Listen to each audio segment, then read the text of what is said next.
You mentioned partnering, and it sounds like you go out and find the best people and the best partners, and really you create a point of differentiation, a competitive advantage with Philippe. You locked up Philippe Starck. Wasn't it almost like an exclusive agreement?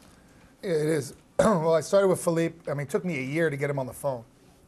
And we finally got his agent in New York. Philippe Starck's designer, French designer. No one's perfect.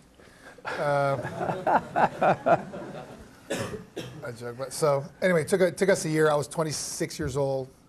He had just got out with Ian Schrager. Starwood was trying to give him a global deal for like $50 million.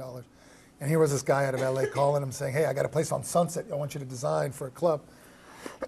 Anyway, it took a year to meet him, met his agent, came out to LA, said he'd do the deal, very expensive. He probably threw a number out there that he didn't think I'd accept, and I did. Learned that too. But more importantly was, it grew. A, I didn't give up on him, and B, I showed him, when you're dealing in Paris and London and New York and China and Beijing, and this was a very unique time in the world for him because he'd just gotten out of an exclusive relationship. That coming out to LA in a very tough flight to do a little club, it wasn't the easiest thing to get. Kind of back to the Nextel conversation. I mean, I didn't give up on something that I really had a passion for.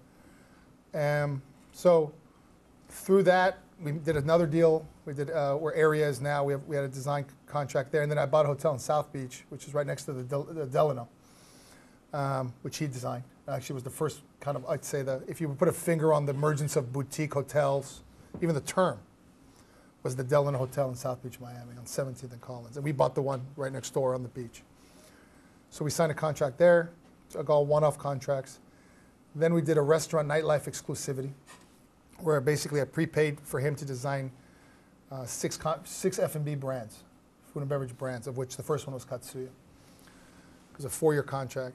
And then the next time he came to LA, I got him on a 15-year contract for hotels in North America, Mexico, and the Caribbean.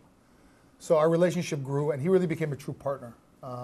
And he really gave me, being in LA, when you go to London and New York, you're really in the center of the world. And it's kind of good and bad, because here you have less competition. There, everybody's there. I mean, you really make or break very, very quickly. And for me, getting him, getting a commitment from him to really help create brands was really kind of what got us going, and obviously that instant credibility. Sure.